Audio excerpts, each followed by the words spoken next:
জাতিসংঘের মানবাধিকার বিষয়ক হাই কমিশনারের কার্যালয় OHCHR এর বাংলাদেশের জুলাই-আগস্টের আন্দোলন নিয়ে মানবাধিকার লঙ্ঘন ও অবমাননা সম্পর্কিত একটা প্রতিবেদন করেছে। সেই প্রতিবেদনে বাংলাদেশকে নিয়ে কিছু সুপারিশ করা হয়েছে।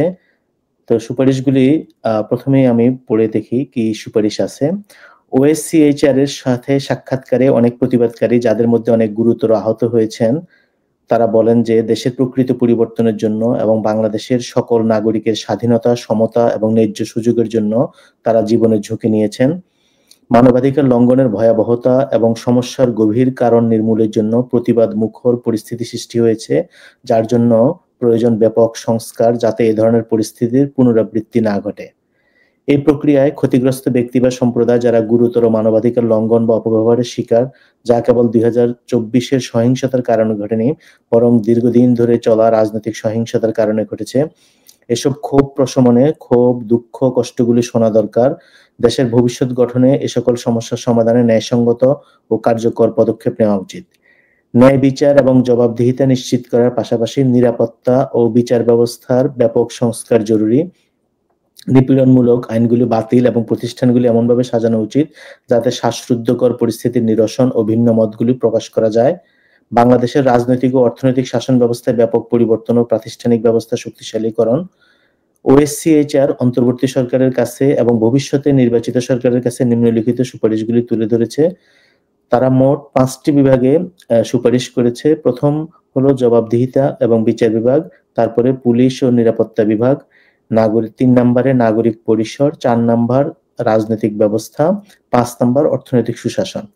তো আমি এসব সংস্কার প্রস্তাব থেকে কিছু সুপারিশগুলি থেকে কিছু উল্লেখযোগ্য সুপারিশ পড়ার চেষ্টা করব। প্রথমে জবাবদিহিতা এবং বিচার বিভাগ, যেখানে বলা হয়েছে বিচার বিভাগীয় হত্যাকাণ্ড, বিচার বহির্ভূত হত্যাকাণ্ড, নির্যাতন এবং অন্যান্য অপব্যবহার ও জোরপূর্বক গুম ও যৌন লিঙ্গভিত্তিক সহিংসতা তদন্ত ও বিচারের জন্য কার্যকর, স্বচ্ছ, নিরপেক্ষ এবং সমন্বিত প্রক্রিয়া নিশ্চিত করুন, যার মধ্যে 2024 সালের কোটা বিক্ষোভের পূর্ববর্তী মামলা এবং প্রতিশোধমূলক সহিংসতা সম্পর্কিত মামলাগুলি রয়েছে। অবিলম্বে অগ্রাধিকারের ভিত্তিতে সরকারি আদেশ এবং অন্যান্য অভ্যন্তরীণ নথি ও ফরেনসিক প্রমাণসহ প্রাসঙ্গিক প্রমাণগুলি সংকলন এবং সংরক্ষণ করুন। প্রমাণগুলি ধ্বংস বা লুকানোর চেষ্টাকারী কর্মকর্তাদের এবং অন্যদের বিরুদ্ধে শাস্তিমূলক ও ফৌজদারি ব্যবস্থা গ্রহণ করুন। তারপরে বেসামরিক নাগরিকদের বিরুদ্ধে সংগঠিত গুরুতর মানবাধিকার লঙ্ঘনের সাথে জড়িত অপরাধগুলিকে নিয়মিত আদালতে বিচার করা যায় তা নিশ্চিত করতে আইনি কাঠামোর সংস্কার করুন।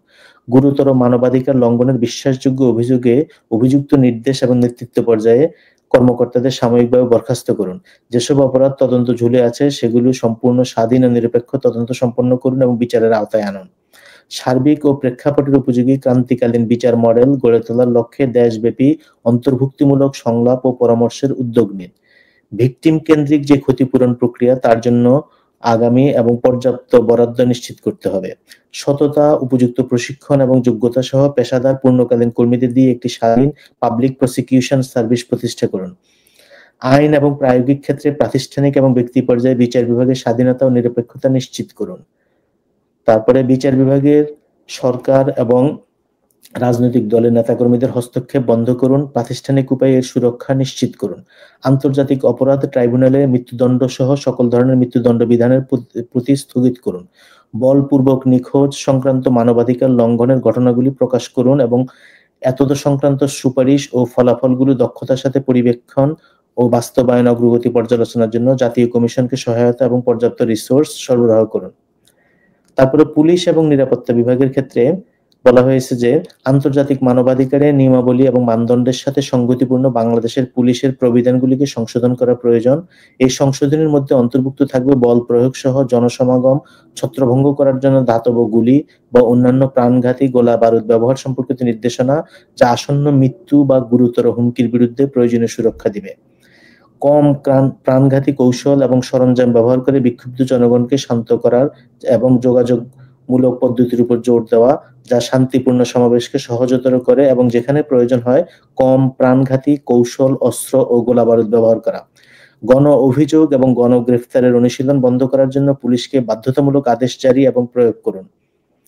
নির্যাতন এবং হেফাজতে মৃত্যু, আইনের সম্পূর্ণ বাস্তবায়ন নিশ্চিত করার জন্য বাধ্যতামূলক আদেশ জারি ও প্রয়োগ করুন। একটি স্বাধীন নির্যাতন প্রতিরোধ এবং আটক পর্যবেক্ষণ কার্যক্রম চালু করুন। সুশীল সমাজ সহ সরকার, বিরোধী দল এবং স্বাধীন সদস্যদের সমন্বয়ে গঠিত একটি জাতীয় পুলিশ কমিশন গঠন করুন, যার নেতৃত্বে একটি ন্যায্য, স্বচ্ছ এবং যোগ্যতা ভিত্তিক পুলিশ নিয়োগ, পদোন্নতি, বদলি এবং অপসারণ প্রক্রিয়া চালু করতে উদ্যোগ নিন। স্বাধীন পুলিশ কমিশন গঠনের মাধ্যমে পুলিশ ওভারসাইট ইউনিটকে প্রতিস্থাপন করুন, যা স্বরাষ্ট্র বা বাংলাদেশে পুলিশের চেইন অফ কমান্ডের বাইরে থাকবে। র্যাপিড অ্যাকশন ব্যাটালিয়নকে বিলুপ্ত করুন এবং গুরুতর লঙ্ঘনের সাথে জড়িত নয় এমন কর্মীদের স্ব স্ব ইউনিটে ফিরিয়ে দিন। বর্ডার গার্ডস বাংলাদেশের কাজগুলিকে সীমানা নিয়ন্ত্রণের সমস্যা এবং ডিজিএফআই-কে সামরিক গোয়েন্দা তৎপরতার মধ্যে সীমাবদ্ধ করুন এবং সেই অনুযায়ী তাদের সংস্থান এবং আইনি ক্ষমতা সীমায়িত করুন।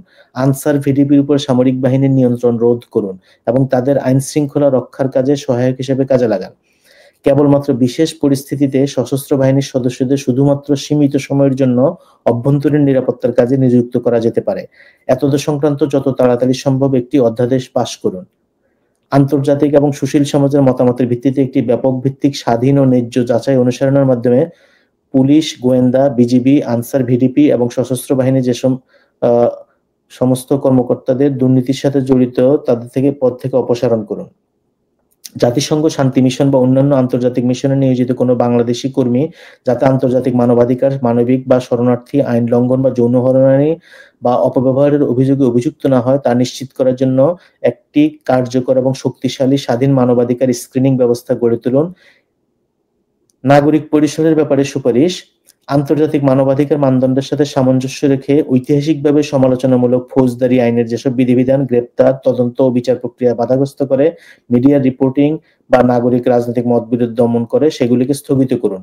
এর মধ্যে রয়েছে সাইবার সিকিউরিটি অ্যাক্ট 2023, অফিসিয়াল গোপনীয় আইন, সন্ত্রাসবাদ প্রতিরোধ আইন, ফৌজদারি মানহানি সহ দণ্ডবিধির বিভিন্ন বিধিবিধান এবং ফৌজদারি দমন আইনের বিধান সহ দণ্ডবিধির মানহানি বিধান, গ্রেপ্তার, তল্লাশি, জব্দ ও নজরদারির ক্ষেত্রে ব্যবহৃত আইন যেমন বিশেষ ক্ষমতা আইন 1974 এর অধিভুক্ত ক্ষমতা ও কর্তৃত্ব প্রয়োগের ক্ষেত্রে যথাযথ বিচারিক তদারকি নিশ্চিত করুন। মত প্রকাশের স্বাধীনতা এবং শান্তিপূর্ণ সমাবেশ সহ আন্তর্জাতিক মানবাধিকার আইন দ্বারা সুরক্ষিত আচরণের ক্ষেত্রে সাংবাদিক, আইনজীবী, ট্রেড ইউনিয়নিস্ট, সুশীল সমাজকর্মী এবং অন্যান্য মানবাধিকার রক্ষকদের বিরুদ্ধে দায়ের করা বিচারাধীন ফৌজদারি মামলাগুলো প্রত্যাহার করুন। এটা নিশ্চিত করুন যে সাংবাদিক, আওয়ামী লীগ সমর্থক, সংখ্যালঘু নেতা, মানবাধিকার কর্মী এবং নাগরিক বা রাজনৈতিক ভিন্নমত প্রকাশকারী অন্যরা নির্বিচারে যেন গ্রেফতার, অপ্রমাণিত ফৌজদারি মামলা বা অন্য ধরনের ভয়ভীতির শিকার না হন। অবিলম্বে নিরাপত্তা বাহিনীকে সাংবাদিক, রাজনৈতিক দলের সমর্থক, ট্রেড ইউনিয়নবাদী, সুশীল সমাজের কর্মী বা অন্যান্য মানবাধিকার রক্ষকদের উপর বেআইনি নজরদারি বন্ধের নির্দেশ দিন। রাষ্ট্রীয় নিরাপত্তা বাহিনী দ্বারা নাগরিকদের নজরদারি সম্পর্কে একটি স্বাধীন সার্বজনীন তদন্ত শুরু করুন এবং ফলাফল প্রকাশ করুন। ন্যাশনাল টেলিকমিউনিকেশন মনিটরিং সেন্টার বাতিল করুন এবং এটা নিশ্চিত করুন যে নজরদারি কার্যক্রম পরিচালনাকারী নিরাপত্তা সংস্থাগুলি বাংলাদেশের আন্তর্জাতিক মানবাধিকার আইনের বাধ্যবাধকতা মেনে কঠোরভাবে কাজ করছে। ইন্টারনেট বন্ধের উপর অবিলম্বে স্থগিতাদেশ জারি করুন।